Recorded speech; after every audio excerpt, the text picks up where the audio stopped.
여러분, 하나님께서 예배하는 자들을 찾으신다라고 성경에 기록되어 있죠. 신령과 진리로, 영과 진리로 예배하는 자들을 찾으신다. 예배자. 제가 여기에 이제 오기 전에 쿠웨이트에 있을 때 하나님께서 은혜를 주셔서 어떤 분과 교제를 하게 됐어요. 저희 보스, 저희 상관인데 그분과의 대화를 통해서 하나님께서 깨닫게 해주신 부분을 먼저 나누려고 합니다. 그분의 사무실에 자그마한 화분이 있어요. 무슨 화초인지는 이름은 잘 모르겠어요. 그 화초를 가리키면서 자기는 이 삭막한 쿠웨이트 사막에서 하나님의 창조를 생각한다는 거예요. 하나님이 창조주 되심을 물을 주면서 그 화초가 자라는 것을 보면서 하나님의 임재를 본다는 거예요. 골자는 그것입니다. 그것은 저에게 새롭게 와닿았어요. 그리고 그 내용을 다시 곰곰이 생각하면서 또 한 가지 새로운 진리를 주님께서 깨닫게 해주셨어요. 그것을 첫 번째 오늘 나누려고 합니다. 여러분, 우리는 예배자로 부름을 받았습니다.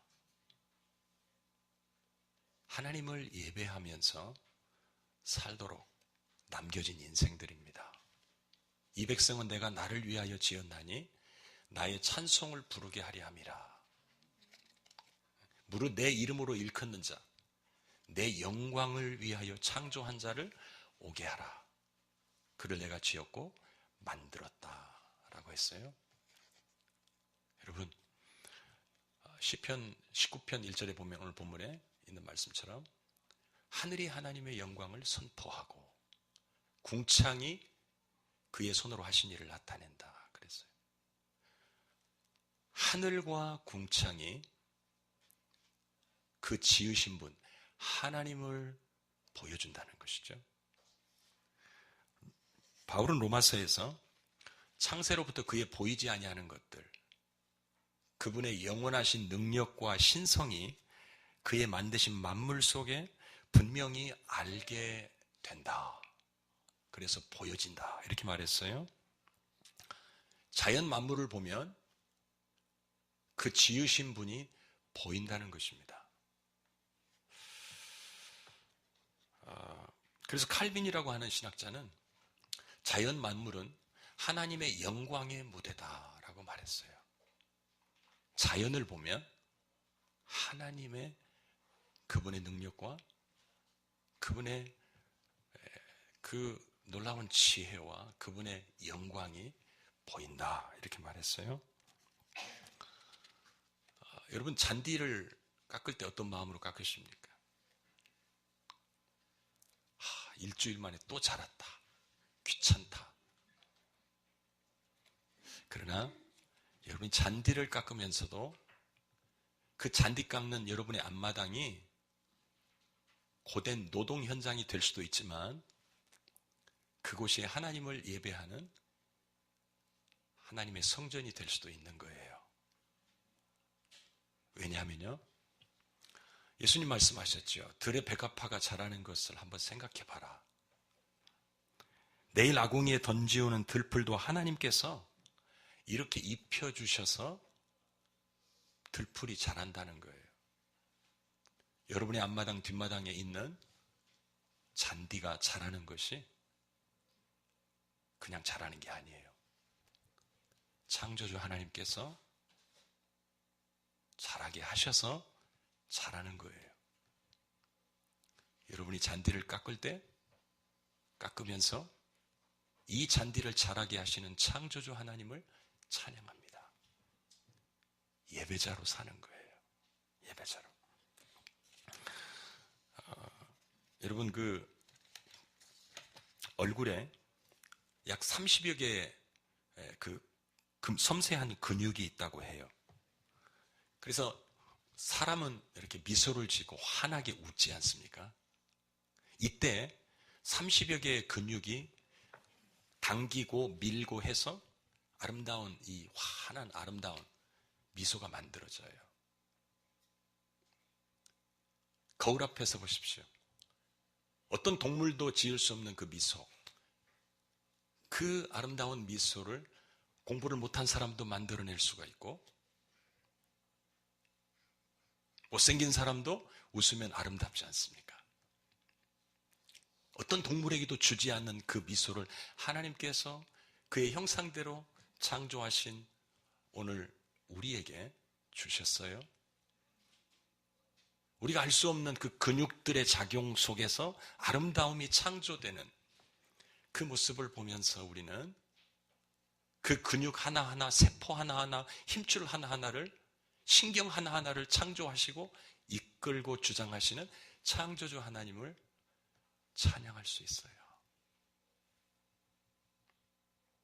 여러분, 영적인 삶은 말씀과 기도의 골방에서만 이루어지는 건 아니에요.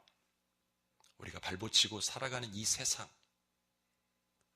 밖에 나가서 하늘을 보시고 둘러보십시오. 하나님이 창세에 만들었던 그 자연이 아직도 거기에 있어요. 하늘의 태양이, 밤의 달과 별들이 하나님께서 두신 그 자리를 지키면서 그분의 영광을 우리를 향해서 선포하고 있어요. 하나님의 창조 세계가 오늘 피조물, 하나님의 백성들을 향해서 끊임없이 메시지를 보내고 있어요. 뭐라고요? 창조주 하나님을 예배하라. 창조주 하나님을 찬양하라. 영적인 사람이 누굽니까? 새벽기도 안 빠지는 사람입니까? 매일 성경 읽는 사람이 영적인 사람입니까? 아닙니다. 물론 그것이 영적인 사람이 되는 데 도움이 되는 것 사실입니다. 그러나 영적인 사람은 궁극적으로 예배하는 사람입니다. 신령과 진리로 창조주 하나님을 삶의 현장 속에서 예배하는 사람, 바로 그 사람이 하나님이 찾으시는 사람이에요. 어떤 사람은 이렇게 말할 수 있겠죠. 저는 만물을, 자연을 보아도 자연으로만 보이지 그 만물 속에 하나님이 계신다라는 그 사실을 느낄 수가 없어요. 제가 그랬어요. 말씀으로 다 알아요. 개념은 알아요. 자연을 보면 하나님의 영광이 보인다고 하는데 안 보이는 거예요. 그 하나님, 창조주 하나님께 예배하고 싶은 마음이 별로 없어요. 지식으로는 알겠어요. 하늘에 떠오르는, 동쪽에서 떠오르는 태양을 보면서 그 태양을 만드신 그 하나님을 예배하고 싶은 마음이 솔직히 별로 없어요. 왜 그럴까요? 지금은 있죠. 지금은 있죠. 여러분, 나이아가라 폭포를 가보셨습니까? 꼭 가보십시오. 가면 와 하고 그 폭포 엄청난 수만 톤의 물이 한꺼번에 쏟아지는 그러면서 내는 소리, 그 장관 앞에서 감탄하지 않을 사람이 없지요. 여러분, 하지만 소경 시각장애인을 나이아가라 폭포 앞에 세워보십시오. 그는 보이지 않기 때문에 입이 열리지 않습니다. 그러나 보는 사람은 입이 열리게 되어 있어요. 마찬가지예요. 자연 만물을 똑같이 보는데 어떤 사람은 그냥 공중에 떠 있는 하나의 행성으로 태양을 인식하고 학문적으로 인식하지만 예배를 하지 않아요. 그 태양을 창조하신 하나님을 예배하지 않아요. 어떤 사람은 한 풀의 잡초를 보면서도 그 잡초를 지금도 변함없이 자라게 하시는 하나님을 보면서 예배할 마음이 일어나는 사람이 있는가 하면 어떤 사람은 잡초로밖에 인식을 못해요. 왜 그래요? 영적으로 소경이기 때문에 그래요.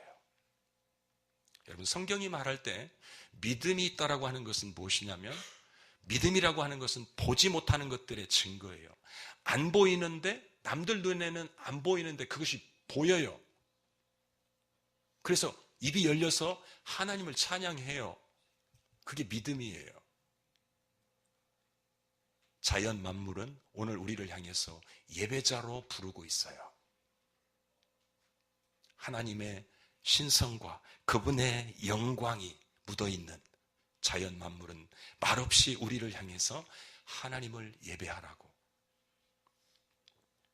눈이 있는 사람은 봅니다.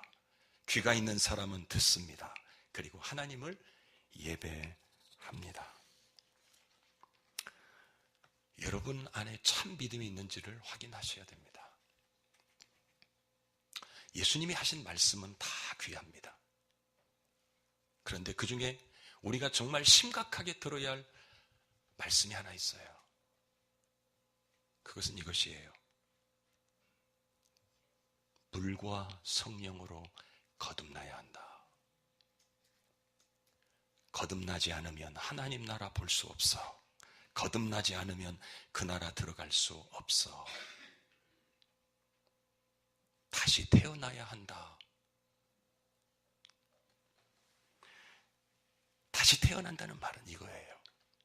하나님의 생명으로 태어난다는 말이에요.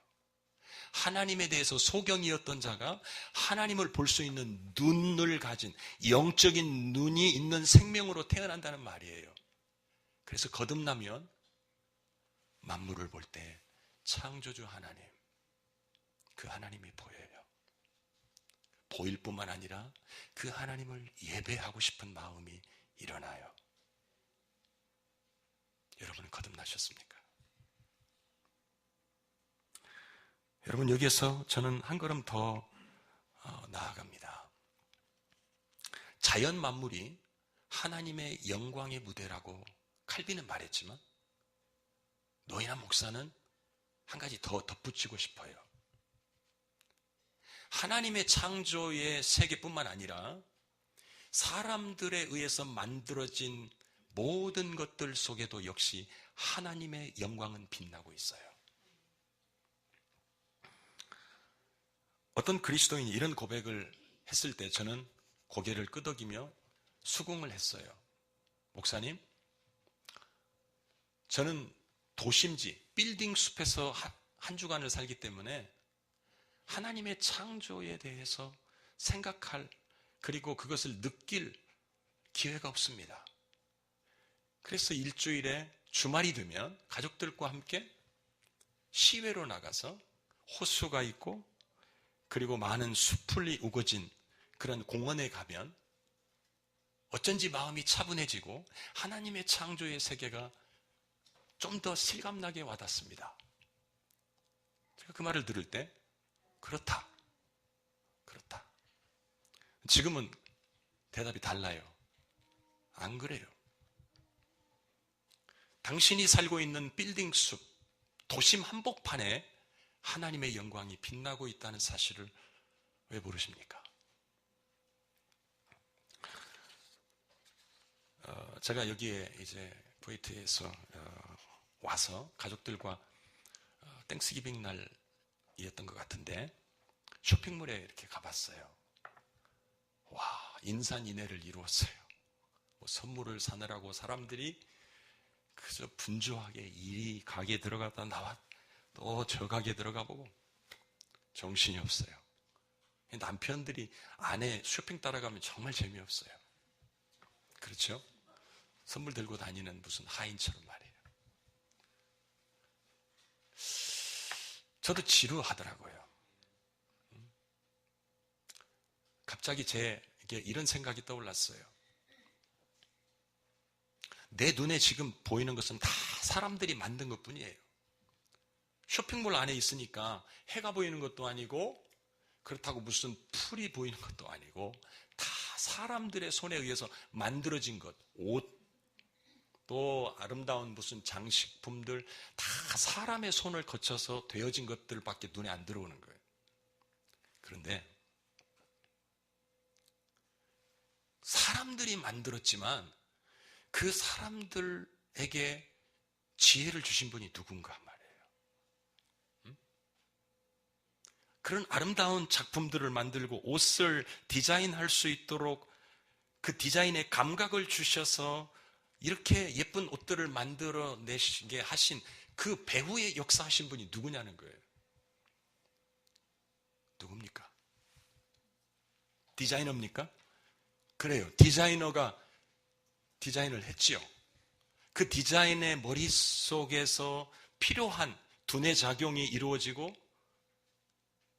그래서 아름다운 옷이 되기 수 있도록 하신 분이 누구겠습니까? 하나님이세요. 그 디자이너가 믿는 사람이든 믿지 않는 사람이든 상관없어요. 하나님의 일반적인 은총이 모든 인간에게 미치기 때문에 믿지 않는 사람마저도 하나님의 은혜 없이는 이 세상에 아무것도 만들어낼 자가 없습니다. 성경에 보면은 하나님께서 모세를 신의 산으로 부르셨어요. 그리고 하나님께서 모세에게 성막에 대해서 성막의 도면을 보여주셨어요. 성막은 이렇게 지어라. 그리고 성막에 들어갈 기구들은 이런 모양으로 만들어라 라고 하나님께서 도면을 주셨어요. 모세는 신의 산에서 하나님으로부터 성막과 성막 안의 기구들을 어떻게 만들어야 할 것인지에 관한 설계도, 도면을 받았어요. 그리고 그것을 가지고 내려와서 오홀리압과 부살렐이라고 하는 사람, 성경은 이렇게 말해요. 하나님의 영이 그들을 감동시켜서 그들이 온갖 공교한 물건들을 만들어냈다라고 말해요. 자, 그러면 성막과 성막 안의 기구들을 우리가 볼 때에 무엇을 생각해야 됩니까? 아하, 도면을 제공하신 분이 하나님이시고, 그리고 재능을 주어서 그것을 결국 만들어낼 수 있도록 재능을 인간에게 주신 분이 하나님이시고, 그렇다면 만들어진 것을 보면서 우리는 배후에서 역사하신 하나님을 보아야 하지 않겠습니까? 그리고 그분을 예배해야 되지 않겠습니까? 우리는 세상에 있는 모든 것들을 다 이런 관점에서 보아야 됩니다.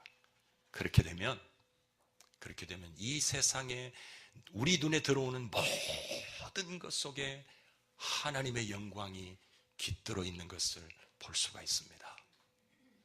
하나님을 예배하지 않을 수가 없는 것이지요. 여러분, 세상에 수많은 책들이 출판되고 있어요.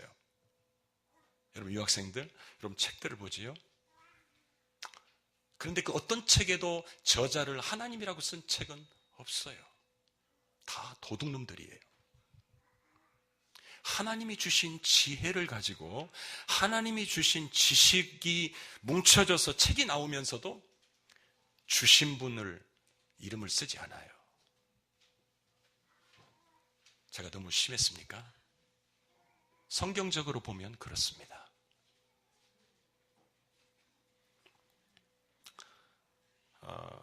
쿠웨이트에서 미국으로 돌아오는 길에 비행기를 타는데 보잉 777 200명에서 300명이 타는 그 비행기를 타는데 한 200 몇 명이 탔어요. 그런데 거기에 짐이 한 사람마다, 저는 짐을 4개나 실었어요. 뭐 2개 싣고, 그것도 뭐 가벼운 짐이 아니에요. 저는 비행기를 탈 때마다 놀래요. 이 무거운 짐들을 싣고 200명이 넘는 이 무거운 이 무게를 어떻게 이 비행기가 공중으로 끌어올려가지고 6시간 혹은 10시간, 15시간을 공중에 떠서 그 무거운 무게를, 중력을 이기면서 날아가느냐는 거예요. 그리고 심지어 조종사가 조종석에 앉아있을 필요도 없어요. 컴퓨터로 세팅을 하고 나면 조종사는 뒤에 화장실에 가서 앉아있어도 비행기는 날아가요. 그리고 목적지까지 정확하게 가요. 인간이 놀랍지요.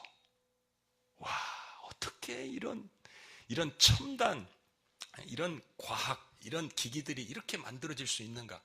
인간이 참으로 놀라워요. 그 인간은 어디에서, 누구의 공급 속에서 그런 기발한 아이디어가 나왔을까요? 하나님이십니다. 우리는 비행기를 타면서 비행기 회사에 비행기 티켓팅 요금은 내지만 하나님께 예배하지는 않아요. 비행기가 나올 수 있도록 배후에서 역사하신 하나님은 철저히 무시당하고 있어요. 하나님을 예배할 수 있는 곳은 한둘이 아니에요. 눈을 들어보세요. 하나님을 예배할 이유는 헤아릴 수 없이 많아요. 다만 문제는 뭡니까? 우리가 못 본다는 거예요. 못 본다는 거예요. 영적으로 속여온 것 같아요. 그래서 하나님의 영광이 찬란하게 빛나고 있는데도 불구하고, 그런데도 우리는 소경과 같이 하나님의 영광 앞에서 아무것도 할 수 없는 자들 아닙니까? 여러분은 하나님을 이렇게 예배의 대상으로 만물과 사람들이 만든 것들 속에서조차도 그분의 존재와 그분의 능력과 그분의 영광을 느끼고 있습니까? 그리고 그 하나님을 날마다 예배하고 계십니까?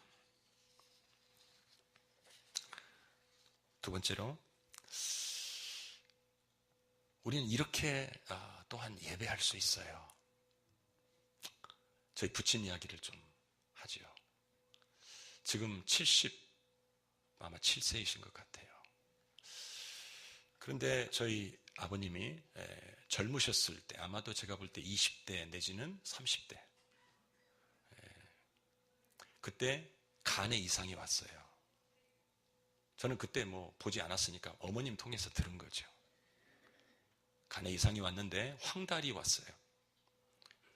근데 그것이 치료가 안 돼서 흑달로 갔어요. 여기 우리 이비인후과 의사 선생님 계시죠? 흑달이 어느 정도 심각한 상태인지 저는 설명할 길이 없지만 그냥 상식적으로 생각할 때 흑달의 수준에 가면 이미 사망 선고가 내려진 것이지요. 그래서 세상 의학으로는 더 이상 치료할 수 없는 그런 상황.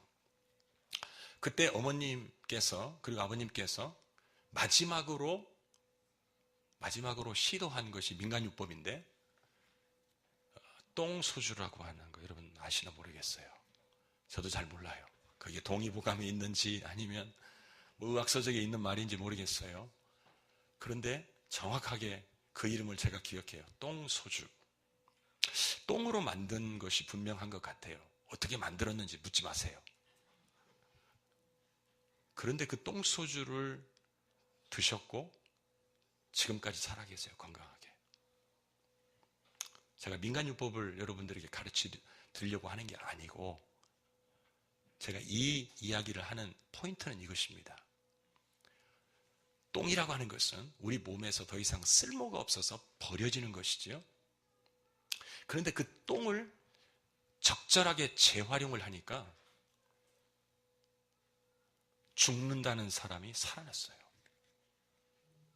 똥은 쓸모없는 것입니다. 그런데 그것을 잘 사용만 하면 놀라운 유익을 얻습니다. 이것입니다. 제가 폴후드에 여기 텍사스에 이제 도착을 해서 거기에서 한 이틀간 있었는데 하루는 새벽에 제가 시차 때문에 새벽 한 2시, 3시쯤 일어나가지고 잠이 안 오니까 어쩔 수 없어요. 그래, 밖에 나갔어요. 그리고는 아무도 없는 그 시간에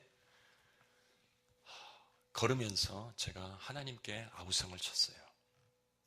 왜요? 하나님, 나는 왜 이것밖에 안 됩니까? 나는 왜 이 모습입니까? 내 자신을 볼 때 나는 너무 실망스럽습니다.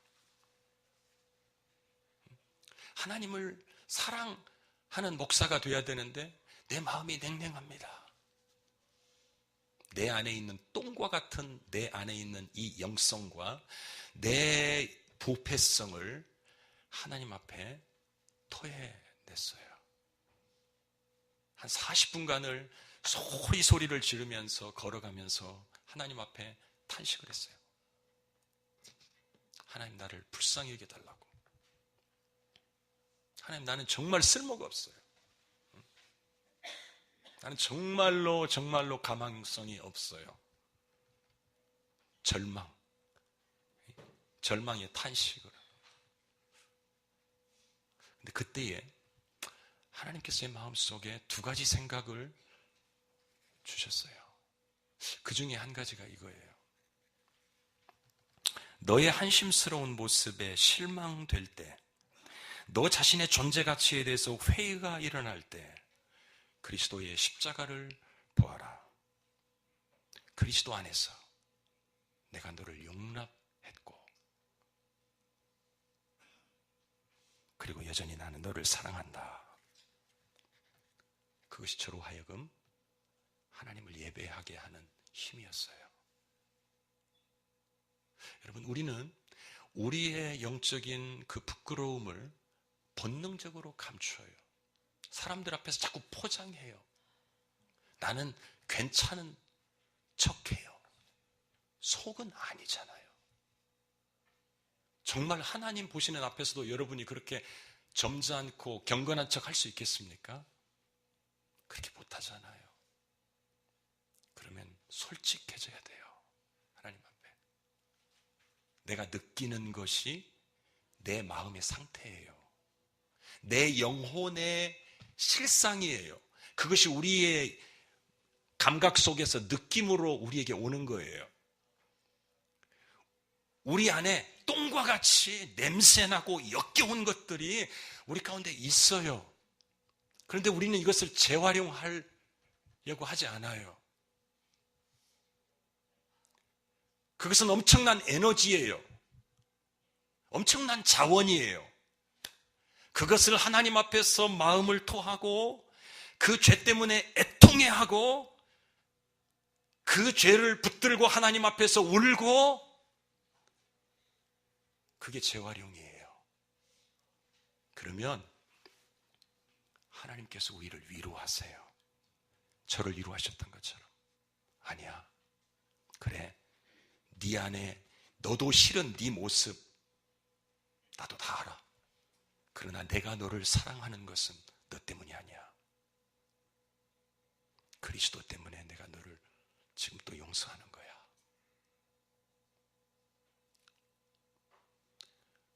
여러분, 우리 안에 있는 이 죄성, 이 부패성을 여러분이 진실되게 하나님 앞에서 프로세싱하는 것을 배우십시오. 바울이 그랬습니다. 바울은 이렇게 고백해요. 그 위대한 사도 바울, 그렇게도 하나님께 충성되고 헌신되었던 바울이 이렇게 고백하잖아요.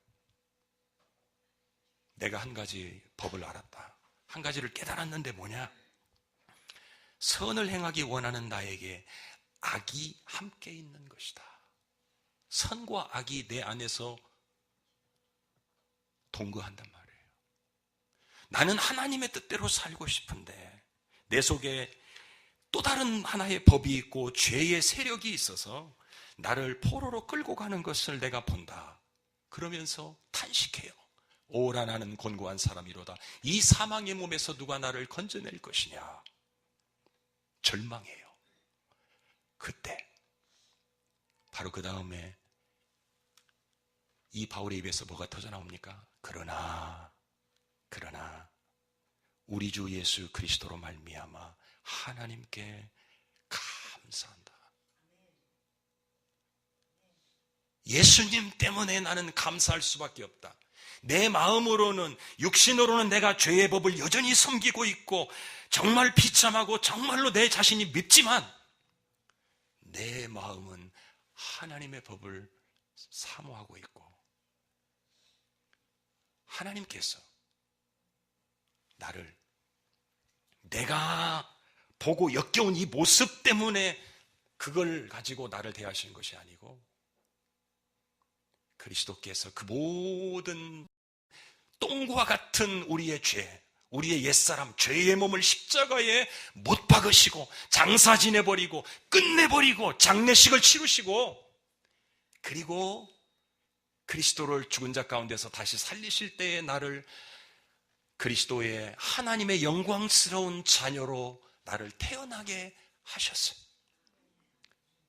그래서 그 그리스도 안에서 나를 하나님의 사랑의 대상으로, 그래서 그 아버지가 예수님을 향해서 너는 내 사랑하는 아들이라 내가 너를 기뻐한다라고 하셨던 것처럼 하나님께서는 우리를 당신의 사랑하는 자녀라고 부르시기를 부끄러워하냐 하지 아니하시고 예수님은 우리를 형제라고 부르시기를 부끄러워하지 아니하신대요. 왜요?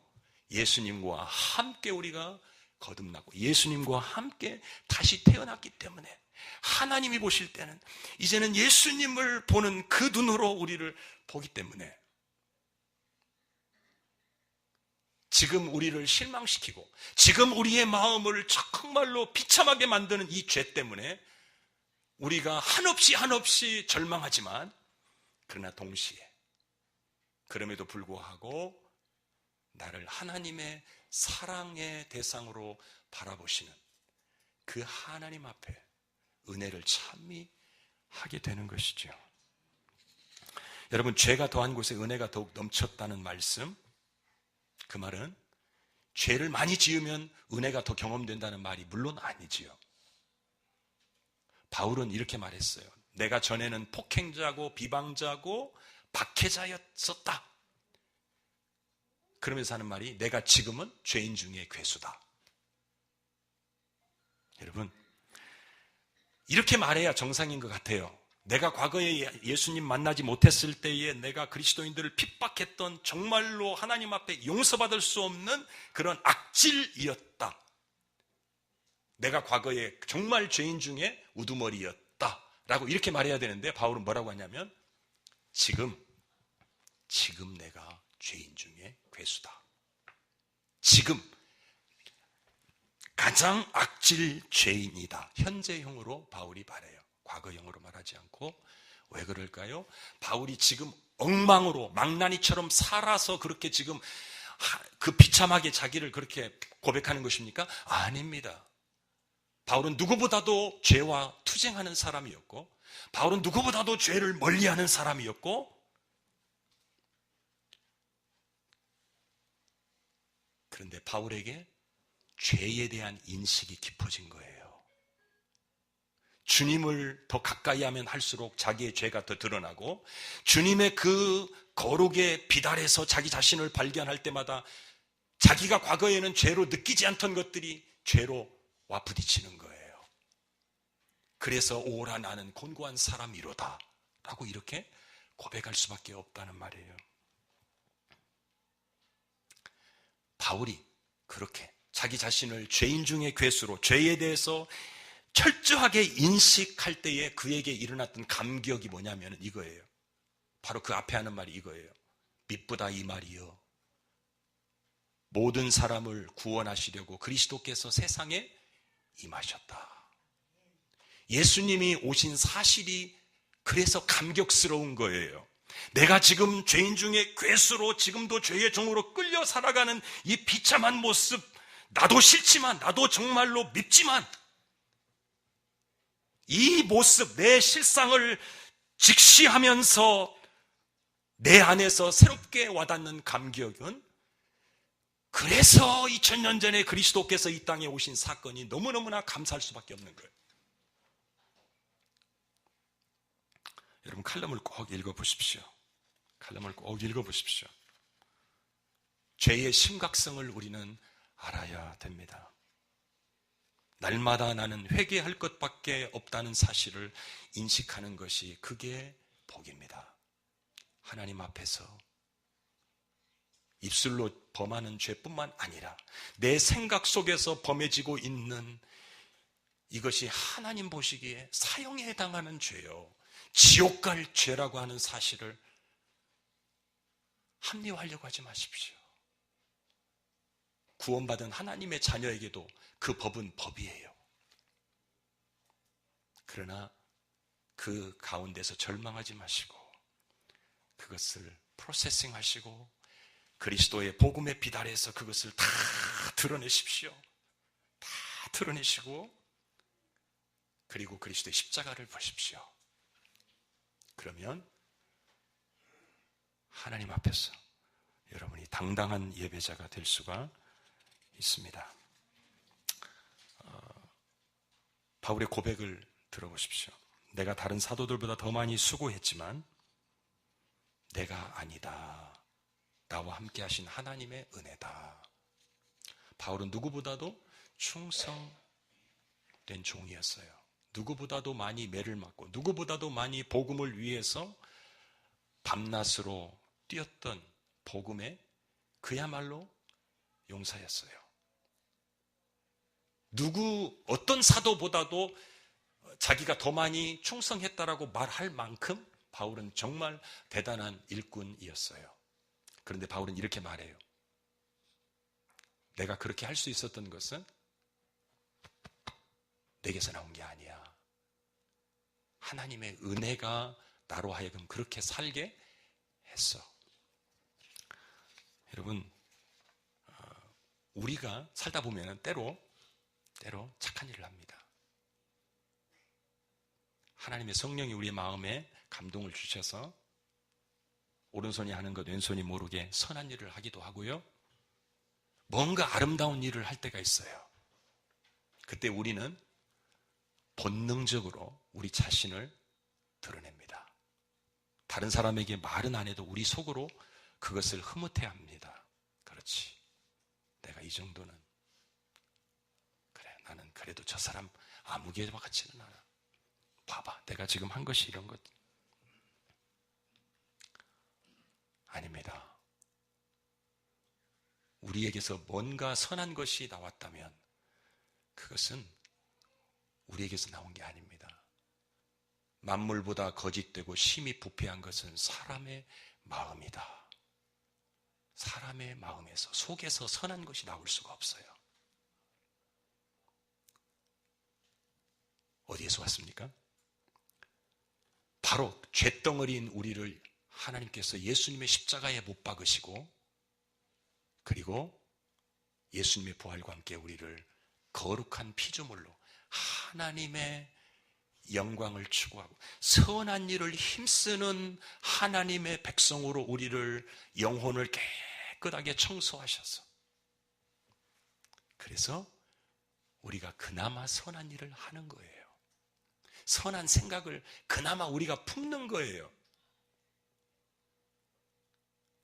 그러므로 여러분의 삶 가운데 혹 여러분 스스로 생각할 때 남들 하지 않는 것 뭔가 하고 있고 뭔가 여러분의 마음에 뿌듯함을 주는 것들이 있다면 그 가운데에서 하나님을 예배하십시오. 하나님, 이것은 내 것이 아닙니다. 내 안에서 나올 수 있는 것이 아닙니다. 하나님이 나를 그리스도와 함께 나를 살리셨기 때문에 그 결과로 내가 이렇게 그나마 선한 일 하는 것입니다. 바로 그때 우리는 하나님을 예배할 수 있습니다. 마지막으로 여러분, 심장이 멎으면 죽습니다. 심장은 우리 몸의 장기 가운데서 주먹만한 사이즈라고 해요. 심장은 우리 몸에 필요한 피를 온몸으로 공급하는 순환기관이지요. 심장이 어떤 이유에서건 멈추게 되면 심장마비죠. 그러면 피가 공급이 안 되고 산소가 공급이 안 되기 때문에 결국 사람은 죽게 됩니다. 심장은 우리 인간이 엄마 뱃속에서 잉태되는 그 순간부터, 심장이 생기는 그 순간부터 뛰기 시작해서 무덤에 묻히는 죽는 그 순간까지 쉬지 않습니다. 심장은 끊임없이 박동을 치면서 피를 보내서 우리의 생존을 가능케 합니다. 여러분, 우리의 영혼 속에서 심장의 박동은 기도입니다. 기도 안 하시면 심장이 멎은 자입니다. 그래서 성경은 쉬지 말고 기도하라고 하는 거예요. 심장이 쉬지 않고 맥박이 쳐야만 생명이 보존되는 것처럼 우리의 영혼이 쉬지 않고 기도해야만 우리의 영혼이 제대로 생존합니다. 기도하셔야 됩니다. 예수님께서 제자들에게 던지셨던 그 명령을 우리는 진지하게 들어야 됩니다. 너희가 1시 동안도 깨어 있을 수 없더냐. For 1 hour. For 1 hour. 1시간이라고 예수님은 언급하셨어요. 그래서 저는 개인적으로 모든 크리스찬들은 적어도 하루에 1시간 예수님이 넘버를 주셨는데 적어도 그 1시간 정도는 기도해야 된다고 생각해요. 기도하셔야 됩니다. 기도 안 하는데 여러분의 마음에 평강이 있다. 그것은 거짓 평안입니다. 점검하셔야 됩니다. 심한 통곡과 눈물로 예수님도 세상에서 기도하셨어요. 자기를 죽음에서 능히 구원하실 수 있는 아버지 앞에 심한 통곡과 눈물로, 그 말은 큰 소리로 아버지 앞에 몸부림치며 기도하셨어요. 언제요? 십자가를 앞두고요? 맞습니다. 그러나 그때만 그렇게 하신 게 아니에요. 히브리서 5장 7절에 보면은 그는 육체로 계실 때에, 영어 성경으로 하면 복수예요. 하루만 그렇게 기도하신 게 아니에요, 예수님은. 예수님의 공생의 3년의 생애가 어쩌면 제자들이 잠자고 있는 그 시간, 고요한 새벽에 한적한 곳에 가서 기도하셨던 예수님은 방해받기 싫어서 아버지 앞에 심한 통곡과 눈물로 그날 하루의 구원을 위해서 예수님도 그렇게 몸부림치면서 기도하시면서 살았어요. 여러분, 우리는 얼마나 더 기도해야 하는지 결론이 뻔하지 않습니까? 성경 한 구절만 읽고 제가 말씀을 맺습니다. 열왕기상 9장 2절 3절에 보면 이렇게 되어 있습니다. 하나님께서 솔로몬이 성전과 자기의 왕궁을 다 지었을 때에 솔로몬이 하나님 앞에 이렇게 기도했어요. 하나님, 이 성전을 구별해 주십시오. 이 성전에서 우리가 기도하고 이 성전을 향해서 기도하면 하늘에 계신 곳 하늘에서 들으시고 보시고 우리의 기도를 들어주십시오. 뭐 그런 내용의 기도를 했어요. 그때 하나님께서 솔로몬에게 이렇게 말했어요. 솔로몬에게 이르시되 너의 기도와 네가 내 앞에서 간구한 바를 내가 들었다. 네가 건축한 이 성전을 거룩하게 구별해서 내 이름을 영원히 그곳에 두며 내 눈길과 내 마음이 항상 거기에 있겠다. 여러분, 기도가 이것입니다. 하나님 뭐라고 하시냐면 네가 내 앞에서 간구한 것을 내가 들었다. 솔로몬이 하나님 앞에 성전에서 기도했어요. 솔로몬의 눈에는 안 보였지요? 그러나 하나님 말씀하세요. 네가 내 앞에서 기도했어. 그 말은 하나님이 솔로몬 앞에 있었다는 말이에요. 뿐만 아니라 하나님 이렇게 말해요. 내 눈과 내 눈길과 내 마음이 항상 거기에 있겠다. 솔로몬아, 네가 이 성전에서 기도하고 혹은 성전을 향해서 기도할 때 기억해라. 내가 네 앞에 있어. 내가 네 앞에 있어. 그리고 내 눈이 너를 바라볼 거야. 내 마음이 너를 향할 거야. 여러분, 이래도 기도하지 않으시겠습니까? 하늘 아버지가 그분의 사랑의 눈길을 우리에게 보내신대요. 그분의 마음이 우리를 향하신대요. 그 아버지 앞에 여러분 기도하지 않으시겠습니까? 기도하셔야 됩니다. 기도하셔야 여러분의 소경됨에서 눈이 밝아질 수도 있고요. 여러분의 무디어진 마음들이 회복될 수도 있습니다. 기도하십시다.